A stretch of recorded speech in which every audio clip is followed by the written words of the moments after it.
Welcome back to this Samaritan woman story. Today, we focus on how the Lord saved this woman. The last few times we already talked about the woman's side. Now we talk about on the Lord's side. The Lord is actually coming to talk to this woman explicitly. It is not by accident. It is planned. With this, the background in mind, let us get back to this passage one more time and see how the Lord talking to this woman. When the woman come to draw the water, Jesus said to her, "Will you give me a drink?" The Samaritan woman questioning Jesus that, "Hey, you shouldn't ask me for the water." And Jesus answered, "If you knew the gift of God and who is that asked you for a drink, you would have asked him, and he would have given you living water." Now, this is a very interesting passage that to leading us to believe that the woman has prayed before she come to draw the water. Why? It was because if you knew the gift of God, it is obviously to referring to something that you are looking for something. And here that Jesus introduced a interesting thing called living water. If you're looking at this dialogue, you see that there's sort of disconnect. This part of the conversation is the woman say one thing, that Jesus talk about something else. The woman challenged Jesus that how can you draw the water without any equipment? And Jesus continues to talk about everyone who drinks this water will be thirsty again, but whoever drink the water I give them will never thirst. Indeed, the water I give them will become in them a spring of water welling up to eternal life. The whole dialogue from Jesus is that if you knew the gift of God and and direct connection into this paragraph. These two paragraphs essentially is one piece altogether. But if you're looking at the woman, she's talking something here, something there. However, the Lord always has one thing in his mind that about this living water.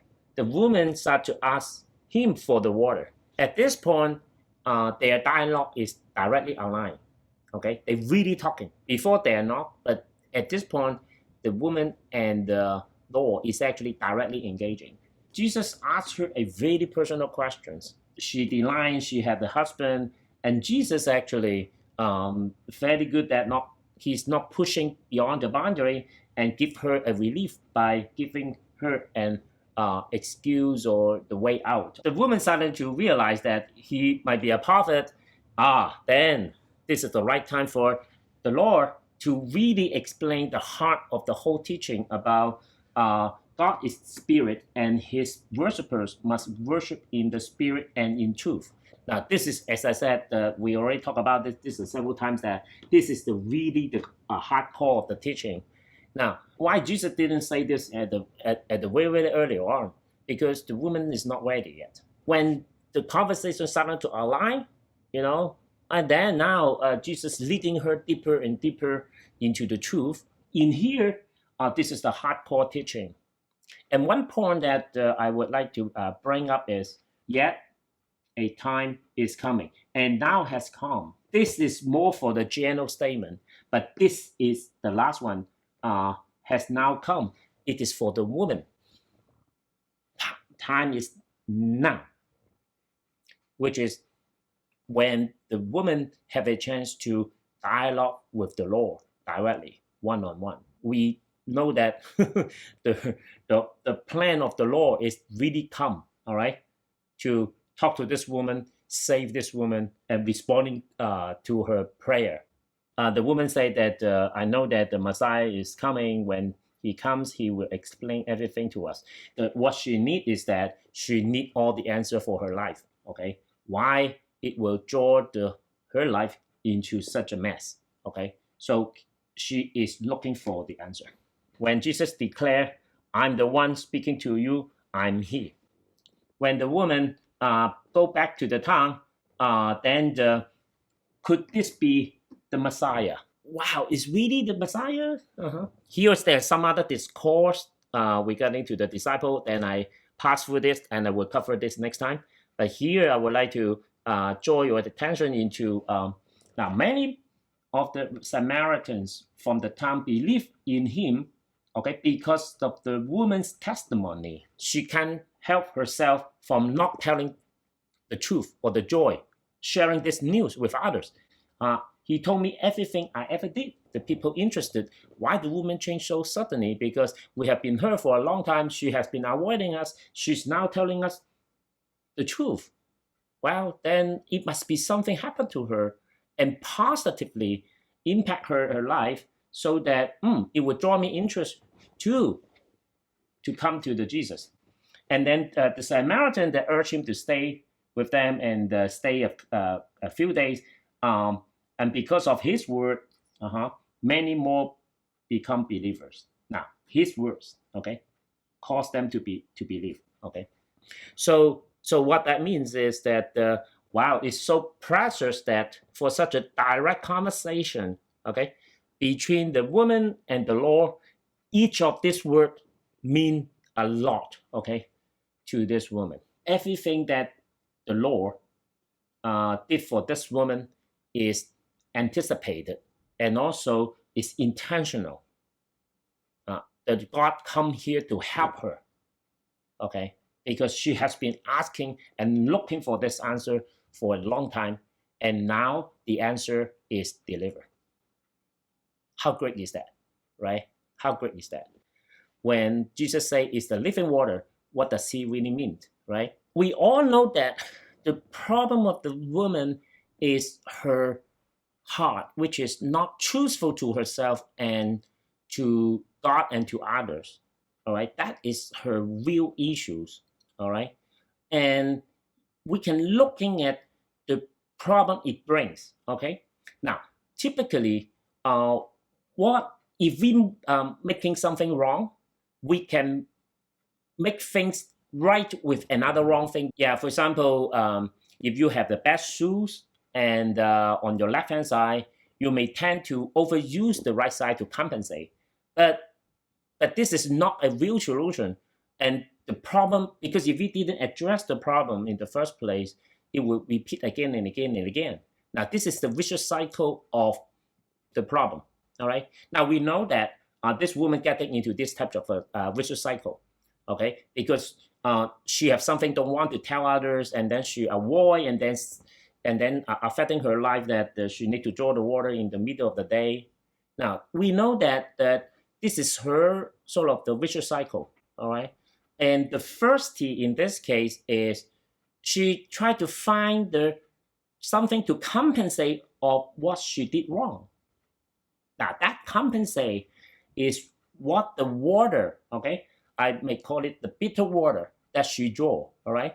And or maybe the first deep water that she draw to try to satisfy her first, stop her from avoiding her real issues. Okay, the woman didn't quite address her issue directly, but rather than to find the other solution. So that thirsty is the compensate to the problem that she has. I heard a lot that many parents don't have time with the children, use the toy to substitute their present for their children. Of course, that is not a real solution, but it's a compensate, right? It's basically like thirsty water. But when Jesus say the solution that Jesus has is so-called the living water, okay? What's the living water really mean? It's a spring of water welling up to eternal life. Meaning is that the water is regenerate. Once you use it, it will be done. It doesn't mean that the problem doesn't come up, but at least the water is regenerated so that you don't need to find the compensate. Now, that's the real solution. That is the real living water. All right? It's not a temporary solution, but it's an eternal solution, which is you need to address the problem right in front of your face. Don't avoid it.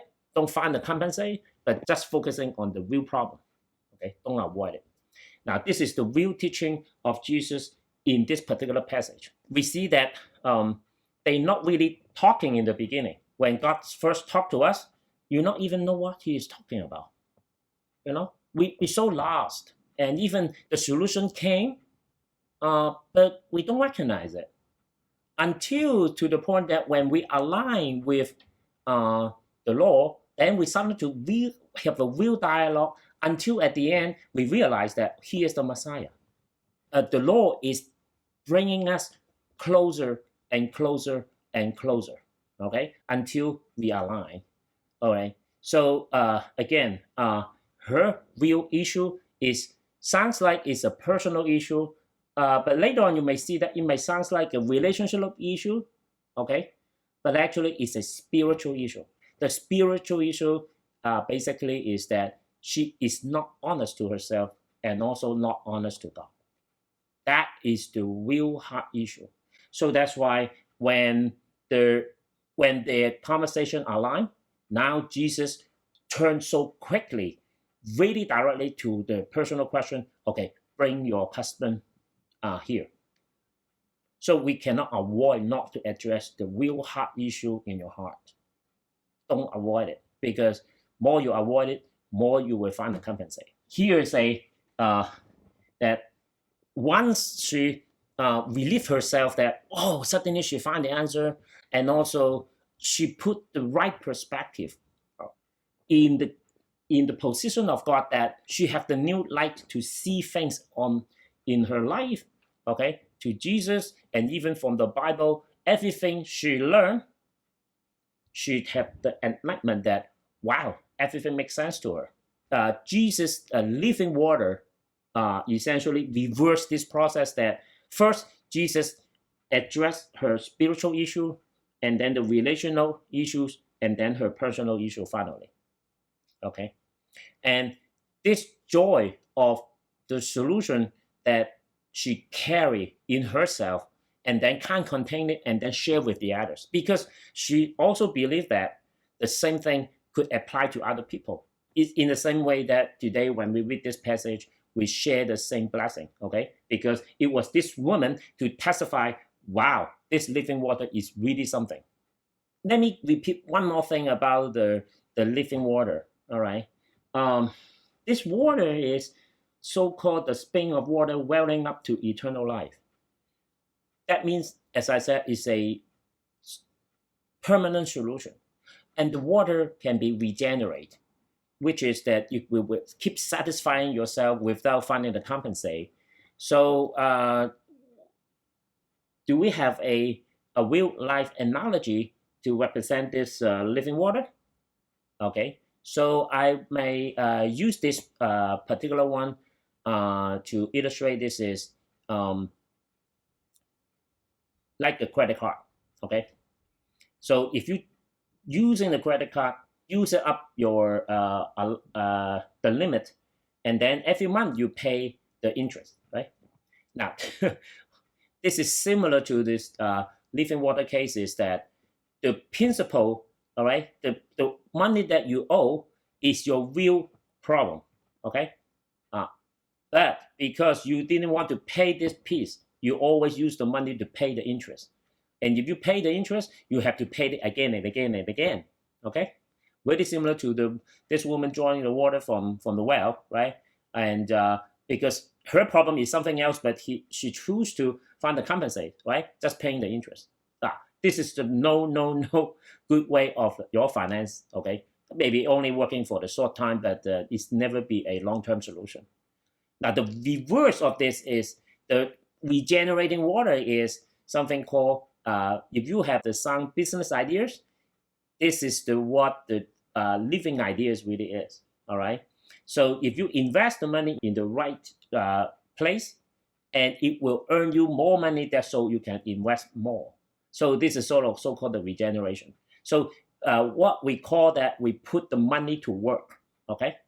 We are not work for the money. We want the money work for us, not the other way around, okay? So this is a very generic, simple analogy to illustrate that the meaning of the living water could have been just like how you use your credit card and how you use your money to invest, all right? So I hope that this will help you to understand a little bit more about the meaning of the living water. We've been using the Bible for quite a long time, and also especially not particularly want you to fully understand the text, but I just want to illustrate to you that the properties of the Bible is that the meaning behind the text is is really profound. Okay, and it's really hard to really explain it clearly. It took me a long while, and then do a lot of planning before I draw you into the text, and take a while to understand it. So it is almost every time when the Lord says something, uh, he always have a parallel. The meaning always have two flow. Okay, one flow is on earth, physical. On the other flow is the spiritual. So I hope that when we go through the passage, we see that I try to analyze it and then reveal the true meaning behind the text. So and obviously it's not easy and could be I confuse you too. Okay, but if you really find this word is alarming or soothing to the situation you're in need, you need to catch this chance, okay? That because God work in you. If I get you lost, okay, then I have nothing to say. But just in case, okay, from when I talking about the God's word, and you really feel it and understand it, you should thank God, and then you should catch the chance to really reply God with your prayer, because it is only when God works in you, you will understand His word.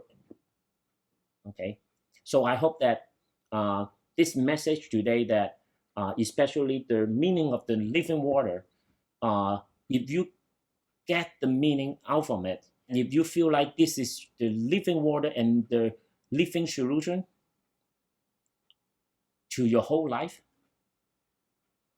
you should pray and tell God, I want this water in my life. And so that I no longer governed by this limitation or the bondage that I born into this problem.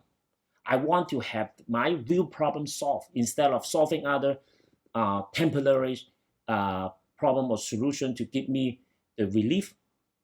But I want the real relief from you, Lord. If you have that courage and understand the God's word, and Jesus is actually talking to you. His message is talking to you. And this is between you and the Lord. And so you should pray and tell him everything, just like this woman. All right. And let his word to inspire you to find the real solution in your life. I myself cannot, because I don't know you, but the Lord knows you, because he cares about you, and take a long time and come to you and then talking to you like this woman. I hope that you will get the joy from the word of the Lord. Okay, thank you. See you next time.